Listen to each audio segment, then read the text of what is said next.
வீரா serial நாளைக்கான எபிசோடுக்கான review பார்க்கலாம். என்னோட ரிவ்யூ பிடிச்சிருந்தா லைக் பண்ணி சப்ஸ்கிரைப் பண்ணுங்கள். கார்த்தி வீட்டிலேருந்து கிளம்பி பிருந்தாவை பார்க்க போகிறாங்க. அப்போ பின்னாடியே விஜி வந்து இவனை விட்டுறக்கூடாது, பிருந்தாவோட இனிமேலும் இவன் பேசுனா அவளோட சேர்ந்துருவான், அது நடக்கவே கூடாது, அதுக்காகவா நம்ம தாலி வாங்கணும் அப்படின்னு நினச்சி பின்னாடியே விஜியும் வந்துடுறாங்க. அங்கே பிருந்தா வீட்டை கதவை தட்டுறாங்க. அவங்க அம்மா வந்து, நீங்கள் ஏன் இங்கே வந்தீங்க? உங்களால் தான் எல்லா பிரச்சனையும், என் பொண்ணே இப்போ மனசுடைஞ்சு போயிட்டா, அவள் வாழ்க்கையை நான் எப்படி சரி பண்ணுவேனே எனக்கு தெரியல, இதில் திரும்பவும் நீங்கள் எங்கள் கண்ணு முன்னாடி ஏன் வந்து நிற்கிறீங்க, முதல்ல இங்கேருந்து கிளம்புங்க அப்படின்னு பேசிகிட்டு இருக்காங்க. உங்களுக்கு என் மேலே நம்பிக்கை இல்லையா அத்தை? நான் அந்த மாதிரிலாம் பண்ணுவேனா? இந்த வந்திருக்காள விஜி என் குடும்பத்தை பழிவாங்க அவள் வேணும்னே இதை பிளான் பண்ணியிருக்கா. நான் கண்டிப்பாக எந்த தப்பும் செய்யவே இல்லை. என்னை பற்றி உங்களுக்கு தெரிய வேணாமா அத்தை? எங்கள் அப்பா வந்து எங்களை அப்படியே வளர்த்துருக்காரு அப்படின்னு கேட்டோன்னே முத்துலக்ஷ்மியோ, நடந்து முடிஞ்ச கல்யாணத்தை நம்மளால் வந்து மாற்ற முடியாதுல்ல, இனிமேலும் இங்கே வந்து தொந்தரவு பண்ணாதீங்க, உங்களை பார்த்தா இன்னமும் பிருந்தா வந்து மனசு கஷ்டப்படுவா, இங்கேருந்து முதல்ல கிளம்புங்க, அதான் எல்லாருக்குமே நல்லது. இங்கே பாருங்கள், அக்கம் பக்கத்தில் உள்ள எல்லா மக்களும் வந்துட்டாங்க, தயவு செஞ்சு இங்கேருந்து போயிடுங்கன்னொன்னே, நீங்கள் வந்து விலகிக்கங்க அத்தை, நான் வந்து பிருந்தாவை பார்த்து பேசிட்டு போகாமல் இருக்க மாட்டேன் அப்படின்னு பிடிவாதமாக வந்து பிருந்தாவை பார்ப்பேன்னு நிற்கிறாங்க. விஜய் அந்த இடத்துக்கு வந்தது பிறகு ஊர் மக்கள்கிட்ட பேசுகிறாங்க. ஐயோ பார்த்தீங்களா, இவர் எனக்கு நேற்று தாலி கட்டுறதுக்குள்ளே இன்னைக்கு இன்னொருத்தையை பார்க்க வந்துட்டாரு அப்படின்னு சொல்லி எல்லாருக்கிட்டையும் வந்து நியாயம் கேட்குறாங்க. வீட்டுக்குள்ளே உள்ள பிருந்தா இதையெல்லாம் கேட்டுட்டு, எப்படியாவது வந்து கார்த்தியை முதல்ல வெளியில் அனுப்பணும், நம்மளை வந்து ஊர் மக்களே கூட்டிட்டாங்க, இனிமேல் அசிங்கமாயிரும் அப்படின்னு சொல்லி முதல்ல இங்கேருந்து போங்க அப்படின்னு சொல்லி கார்த்தியை வந்து சொல்கிறதுக்காக வெளில வராங்க. உடனே இவளை வந்து பேசவே விடக்கூடாது அப்படிங்கிறதுக்காக விஜய் என்ன பிளான் பண்ணுறாங்கன்னா, ஐயையோ பார்த்தீங்களா, இவர் எனக்கு தாலி கட்டின புருஷன் என்னை விட்டுட்டு இவகிட்ட வந்து பேசுகிறதுக்கு வந்திருக்காச்சு, நீ எல்லாம் ஒரு பொண்ணாடி, என்னோட புருஷங்கிட்ட உனக்கு பேசுகிறதுக்கு என்ன வேலை இருக்குது அப்படின்னு சொன்னோன்னே, உனக்கு அவமானமாக இல்லை அப்படிங்கிற மாதிரி வந்து பிருந்தா வந்து அசிங்கப்படுத்துகிறாங்க எல்லாரும் முன்னாடியும் விஜய்.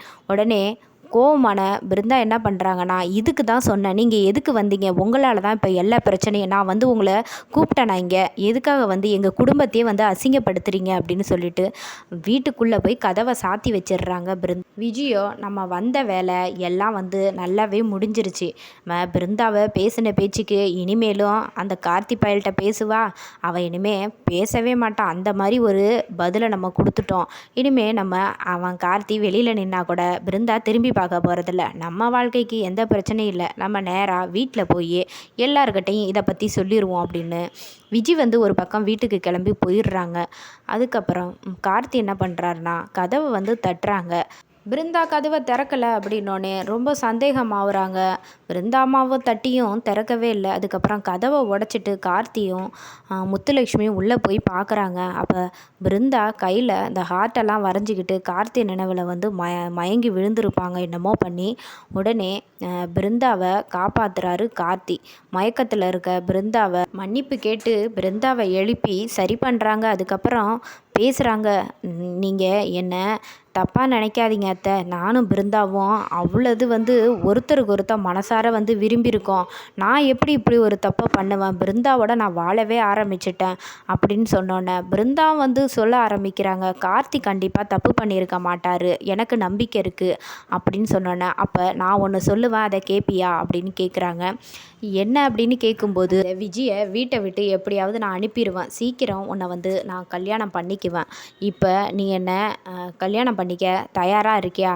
யாரும் வேண்டாம், உங்கள் அம்மா முன்னிலையிலே உனக்கு நான் வந்து தாலி கட்டுறேன், அதுக்கப்புறம் விஜயை விரட்டிட்டு உன்னை நான் வீட்டுக்கு கூட்டிகிட்டு போகிறேன், நீ இல்லாமல் எனக்கு வாழ்க்கையே கிடையாது, என்ன சொல்கிறீங்க அப்படின்னோன்னே, இதெல்லாம் சரி வராது தம்பி, ஏற்கனவே நீங்கள் தாலி கட்டிட்டீங்க, திரும்பவும் என் பொண்ணு வந்து அங்கே எப்படி வாழ முடியும் அந்த பொண்ணுக்கிட்ட அப்படின்னு முத்துலட்சுமி கேட்டோன்னே, அதை பற்றி நீங்கள் கவலைப்படாதீங்க, அவள் வந்து நாடகமாடி அன்னைக்கு என்னை இதை மாதிரி தாலி கட்ட வச்சுட்டா, என் குடும்பத்துக்காக மட்டும்தான் நான் தாலி கட்டினேன், அதனால் இப்போ நான் பிருந்தாவை உங்கள் முன்னாடி கல்யாணம் பண்ணிக்கிறேன், அவள் இங்கேயே இருக்கட்டும், அதுக்கப்புறமா நான் வீட்டுக்கு கூட்டிகிட்டு போய் ஒரு நாள் எல்லா உண்மையும் என்ன நடந்தது அப்படிங்கிறத ஆதாரபூர்வமாக நிரூபித்தா எங்கள் வீட்டில் எல்லாரும் ஏற்றுக்குவாங்க, அது வரைக்கும் இந்த விஷயம் யாருக்கும் தெரியக்கூடாது, நம்ம 3 பேருக்குள்ளே தான் இருக்கணும் அப்படின்னோடனே முத்துலட்சுமி வேண்டாங்கிற மாதிரி திரும்பவும் என் பொண்ணு வாழ்க்கையை பிரச்சனையாக்க என்னால் விட முடியாது, நீங்கள் தயவு செஞ்சு கிளம்புங்க அப்படிங்கிற மாதிரி சொல்கிறாங்க. பிருந்தாவும் எனக்கு நம்பிக்கை இருக்குது அப்படிங்கிற மாதிரி சொல்லிட்டு தாலி கட்டலாம் அப்படிங்கிற மாதிரி தான் வந்து ஓகே சொல்கிறாங்க.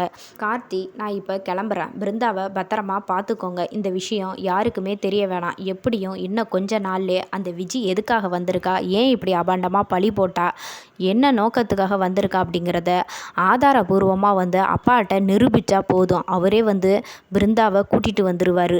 அதனால் நான் அவள் கூட என்றைக்குமே வாழ மாட்டேன், அவளை எனக்கு சுத்தமாக பிடிக்கவே இல்லை, இந்த மாதிரி சதிகாரியோட வாழ்ந்தா என் வாழ்க்கை எப்படி நல்லாயிருக்கும் சொல்லுங்கள். பிருந்தாவை தவிர நான் யாரோடையும் வாழ மாட்டேன், ஒன்று செத்தாலும் சாவனே தவிர அந்த விஜி கூட வாழ்கிறதெல்லாம் நடக்காத கதை, யார் என்னன்னு சொன்னாலும் சரி, நான் பிருந்தாவை தான் கல்யாணம் பண்ணி வீட்டுக்கு கூட்டிகிட்டு போகிறேன் அப்படிங்கிற மாதிரி வந்து உறுதியாக சொல்லிட்டு அங்கிருந்து கிளம்பிடுறாங்க.